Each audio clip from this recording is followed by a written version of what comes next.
ओं सूर्यनारायणाय नमः। ओं रविनारायणाय नमः। सूर्यदेव आदित्य भास्कर जी होउछन्ति आमर मित्र देवता त्रिगुणात्मक शक्ति भाव में ब्रह्मा विष्णु महेश्वर रूप में आम जहाँ को पूजा करिथाउ तांकु अर्घ्य देवा समय किछि मंत्र पाठ करा जाए।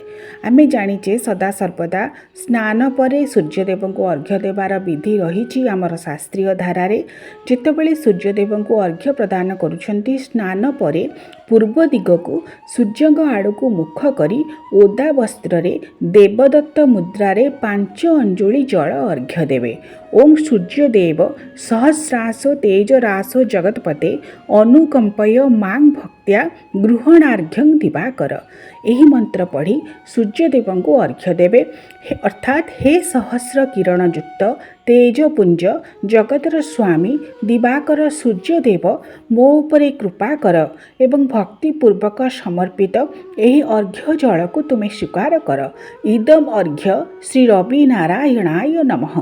यही मंत्र को पाठ करी 5 थर यही मंत्र को कही 5 अंजुला जल मध्य देई पारिबे।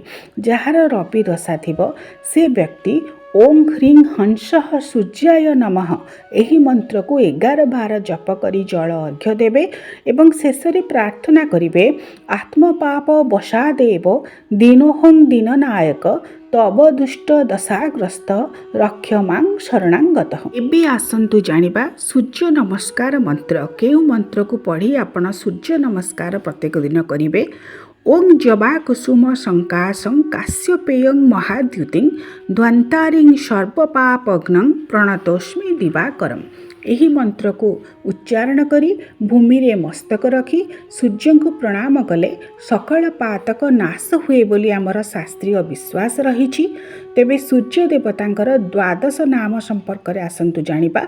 यही द्वादश नाम को पाठ करी मध्य सूर्य नारायण को प्रत्येक दिन प्रणाम करिवे।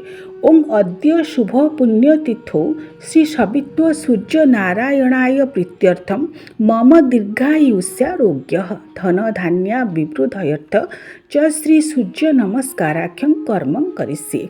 ओं मित्राय नमः। ओं रवये नमः। ओं सूर्याय नमः। ओं भानवे नमः। ओं खगाय नमः। ओं पुष्णे नमः। ओं हिरण्यगर्भाय नमः। ओं मरीचये नमः। ओं आदित्याय नमः। ओं सवित्रे नमः। ओं अर्काय नमः। ओं भास्कराय नमः।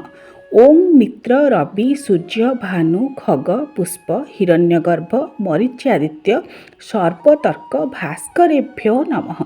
मत्स्य पुराण रे उल्लेख करा जाइछि जे जो व्यक्ति प्रत्येक दिन सूर्य नमस्कार करती से व्यक्ति केवल ए जन्म रे नुहे आगामी अनेक जन्म जन्मांतर मध्य दुख भोग करे नाही।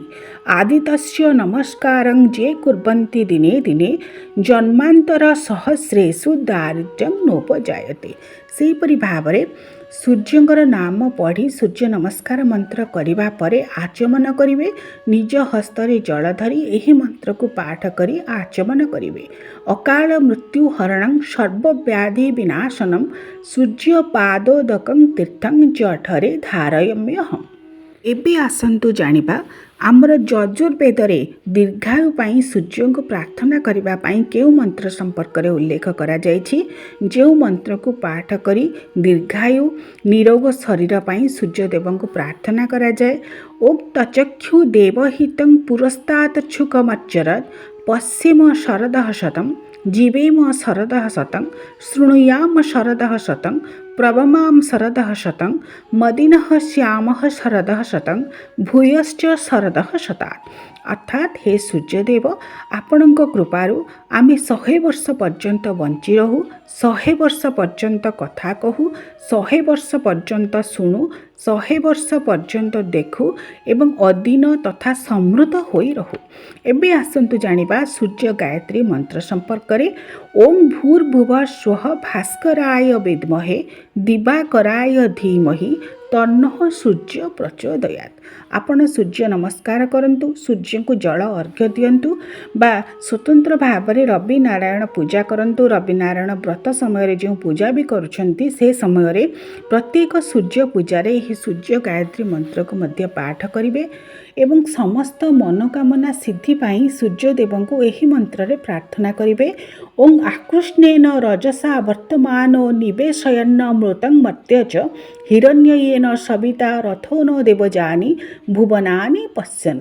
ଋଗ୍ବେଦରେ ଏହି ମନ୍ତ୍ର ସମ୍ପର୍କରେ କୁହାଯାଇଛି ଯେ ସମସ୍ତ ମନୋକାମନା ସମସ୍ତ ମନୋବାଞ୍ଛା ପୂରଣ ହୁଏ ସୂର୍ଯ୍ୟଦେବଙ୍କୁ ଏହି ମନ୍ତ୍ରରେ ପ୍ରାର୍ଥନା କରିବା ଦ୍ୱାରା। ଏବେ ଆସନ୍ତୁ ଜାଣିବା ଆଦିତ୍ୟ ନମସ୍କାର ମନ୍ତ୍ର ସମ୍ପର୍କରେ।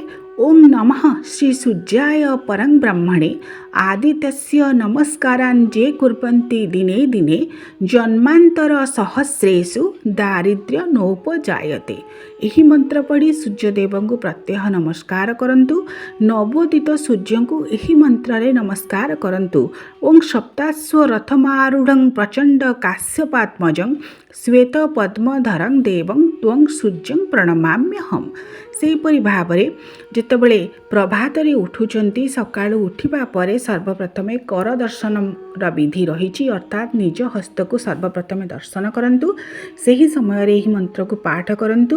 କରାଗ୍ରେ ବସତେ ଲକ୍ଷ୍ମୀ କର ମଧ୍ୟରେ ସରସ୍ୱତୀ କର ପୃଷ୍ଠେ ଚ ଗୋବିନ୍ଦ କରୋମି କର ଦର୍ଶନମ୍। ସକଳ ଶକ୍ତିର ଆଧାର ସୂର୍ଯ୍ୟ ଦେବତା ଆଦିତ୍ୟ ଭାସ୍କର ପ୍ରତ୍ୟହ ଏବଂ ପୌଷ ମାସ ସାରା ଯେପରି ଭାବରେ ସୂର୍ଯ୍ୟନାରାୟଣଙ୍କୁ ଜଳ ଅର୍ଘ୍ୟ ପ୍ରଦାନ କରିବା ସହିତ ପ୍ରତ୍ୟେକ ପୌଷ ରବିବାରରେ ସୂର୍ଯ୍ୟନାରାୟଣଙ୍କର ସ୍ୱତନ୍ତ୍ର ରବି ନାରାୟଣ ବ୍ରତ କରାଯାଏ, ସେହିପରି ଭାବରେ ମାଘ ମାସ ସାରା ମଧ୍ୟ ସୂର୍ଯ୍ୟଦେବଙ୍କୁ ପ୍ରତ୍ୟହ ସ୍ନାନ ପରେ ଜଳ ଅର୍ଘ୍ୟ ଅର୍ପଣ କରିବା ଠାରୁ ଆରମ୍ଭ କରି ପ୍ରତ୍ୟହ ସୂର୍ଯ୍ୟ ପୂଜା ଏବଂ ମାଘ ମାସର ପ୍ରତ୍ୟେକ ରବିବାରରେ ମଧ୍ୟ ସୂର୍ଯ୍ୟଦେବଙ୍କର ସ୍ୱତନ୍ତ୍ର ପୂଜା ଅନୁଷ୍ଠାନ କରାଯାଏ। ମାଘ ସପ୍ତମୀ ଦିନ ସୂର୍ଯ୍ୟଦେବଙ୍କୁ ମଧ୍ୟ ଯେତେବେଳେ ଜଳ ଅର୍ଘ୍ୟ ପ୍ରଦାନ କରୁଛନ୍ତି, ଏହିସବୁ ମନ୍ତ୍ର ପାଠ କରି ସୂର୍ଯ୍ୟଦେବଙ୍କ ଉଦ୍ଦେଶ୍ୟରେ ନିଜର ଭାବ ଭକ୍ତି ଅର୍ଘ୍ୟ ସମର୍ପଣ କରନ୍ତୁ, କାରଣ ସେ ହେଉଛନ୍ତି ସକଳ ସୃଷ୍ଟିର ଆଧାର। ସମସ୍ତ ପ୍ରକାର ଶକ୍ତି ତାଙ୍କଠାରୁ ହିଁ ଉଚ୍ଛୁରିତ ହୋଇଥାଏ। ତାଙ୍କରି କୃପାରୁ ମଣିଷର ଜୀବନ ସରସ, ସୁନ୍ଦର, ମଧୁମୟ, ସତେଜ ଏବଂ ଦୀର୍ଘାୟୁ ପ୍ରାପ୍ତ କରିଥାଏ ମନୁଷ୍ୟ। ଓଂ ସୂର୍ଯ୍ୟ ନାରାୟଣାୟ ନମଃ। ଓଂ ରବି ନାରାୟଣାୟ ନମୋ ନମଃ।